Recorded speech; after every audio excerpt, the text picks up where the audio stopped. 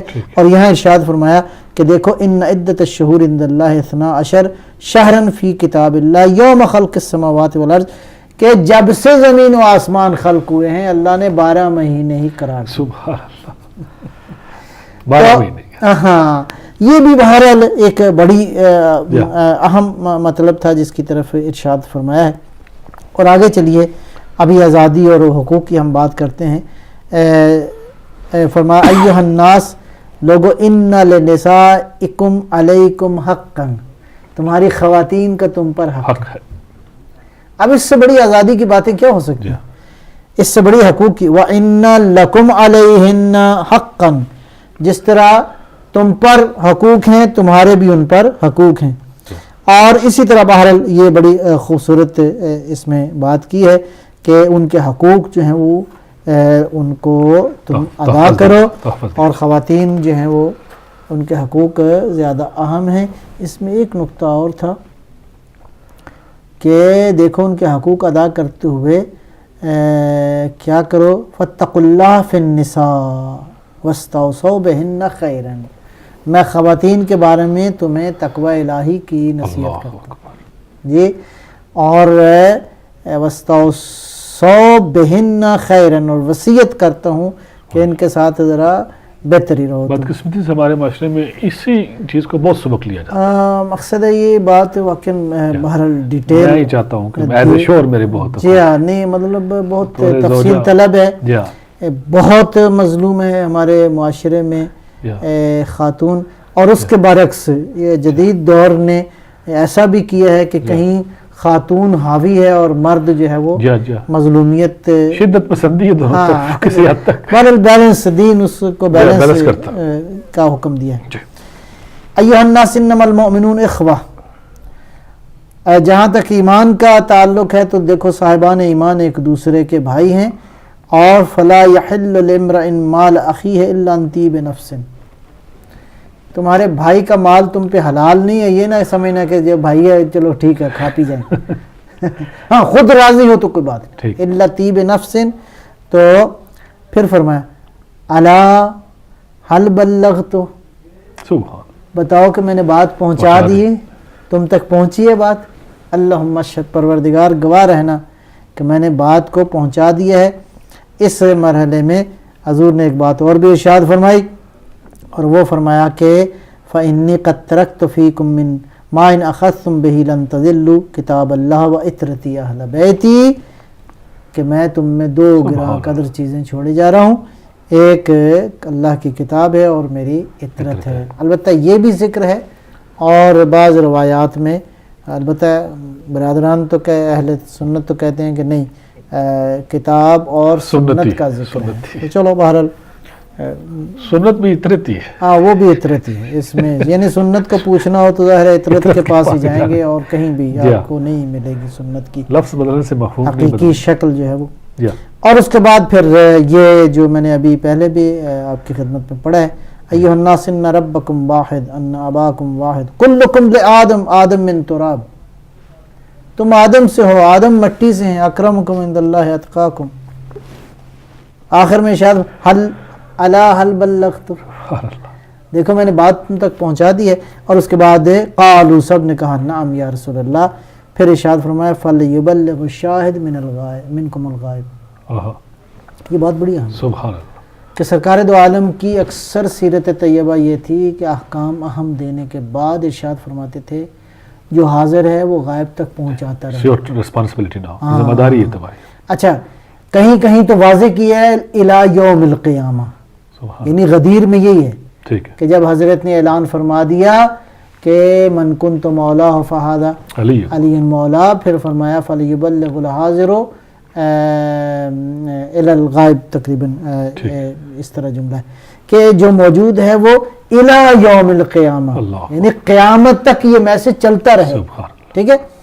علاوہ برین اگر یہ نہ بھی ہو تو خود فلیبلغ جو ہے وہ یہ صیغہ، یہ جو فعل ہے یہ فعل مضارع ہے جو نبی اکرم کا ارشاد یہ ہے کہ یہ بات رکے نہیں، جاری رہے، یہ میسج پہنچتا رہے، نسل در نسل جو ہے وہ پہنچتا رہے.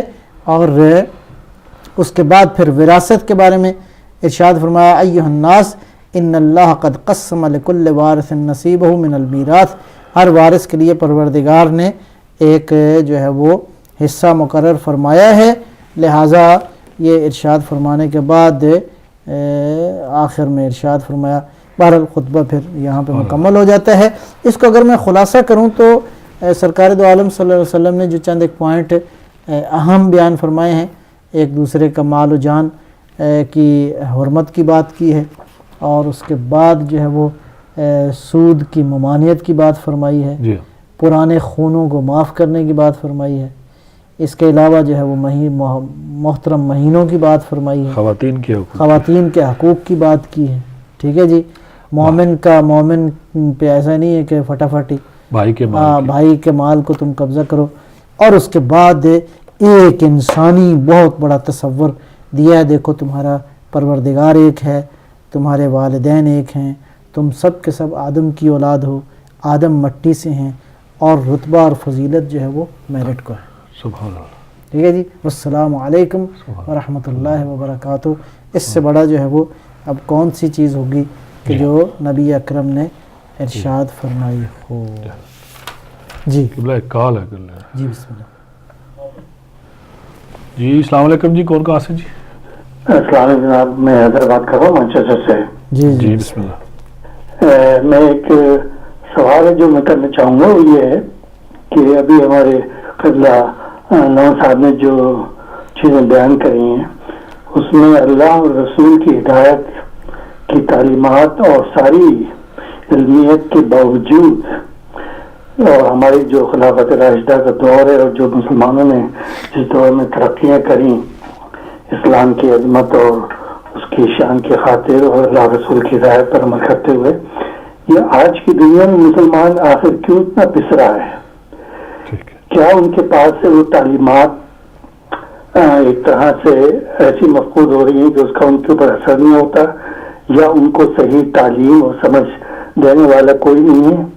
کیا مسلمانوں کی سیاست میں ہمیشہ ایسا ہی رول رہا ہے کہ جس میں ان کو ناکامیاں پہ ناکامیاں ہوتی رہی ہیں اور ہماری سیاست میں ایسے غلط لوگ آ گئے؟ تو ان سب ساری چیزوں کی ذمہ داری اور اصولاً کن چیزوں کے اوپر ہے؟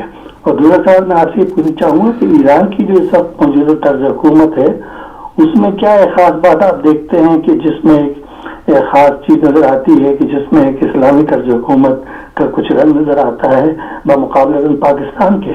یہ سب عملی چیزیں ہیں جو ہم کو اپنے علماء حضرات سے سوچنی ہیں اور سمجھنی ہیں اور ان کا پریکٹیکل رول اس چیز میں سمجھنا ہے. تو ذرا اس پر روشنی ڈالیے. جی جزاک اللہ. وعلیکم السلام.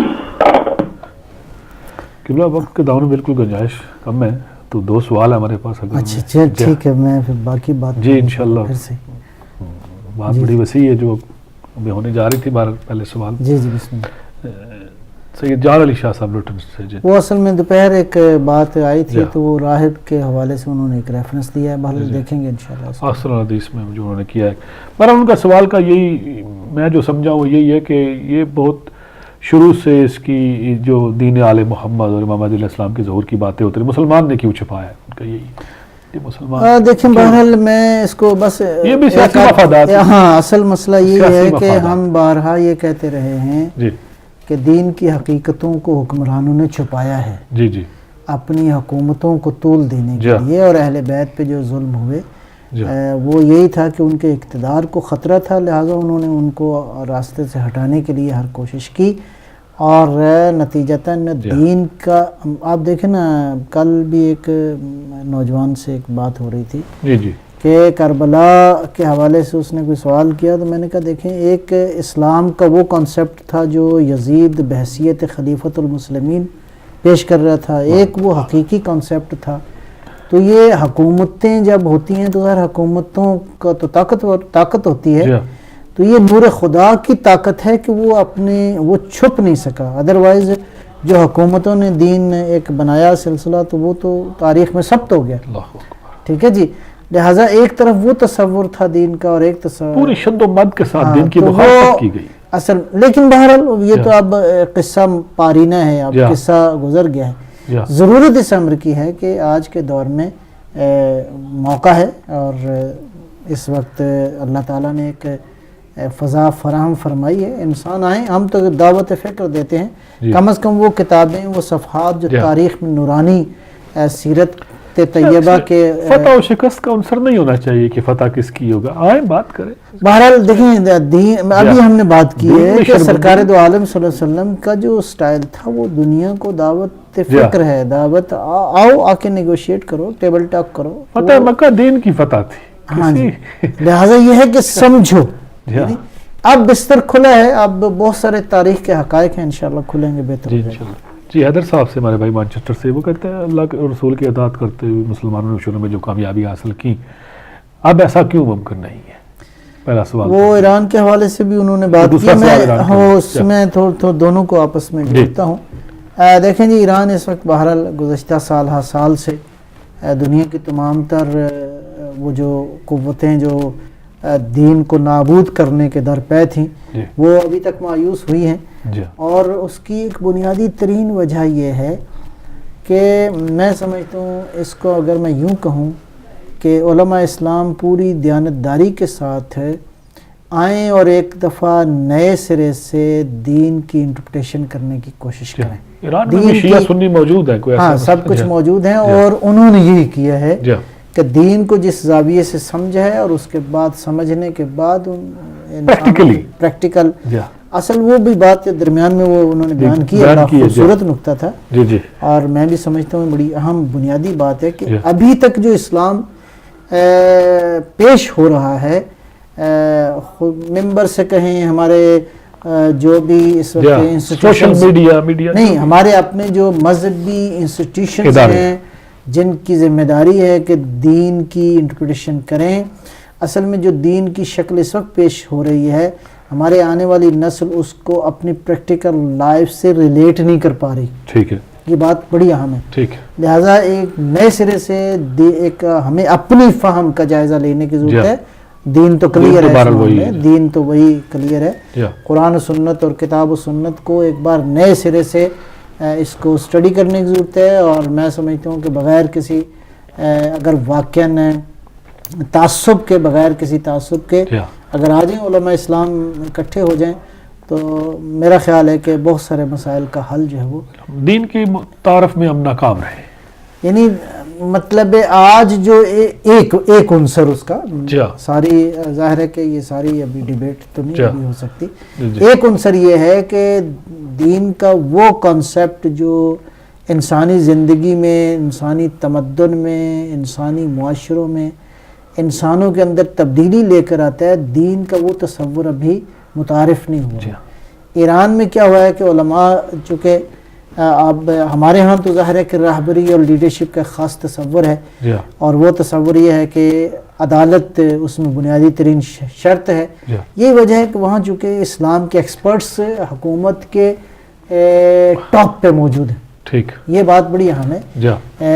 اسلامی حکومت کے ٹاپ پہ جو اسلام کے ایکسپرٹس موجود ہیں وہ لہٰذا دن بدن روز بروز ہونے والی تبدیلیوں کا بھی جائزہ لیتے ہیں اور اس کے مطابق اپنی قوم کی، امت کی، انسانوں کی رہنمائی کرتے ہیں. رہبر معظم کی صورت میں ایک بہترین لیڈر ان کے پاس موجود ہے. بہت شکر گزار ہوں آپ کا، اپنے وقت نکالا.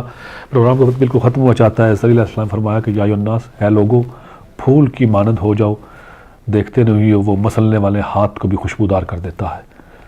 اسی کے ساتھ اجازت چاہوں گا، دعا میں یاد رکھے گا. وعلیکم السلام ورحمۃ اللہ وبرکاتہ.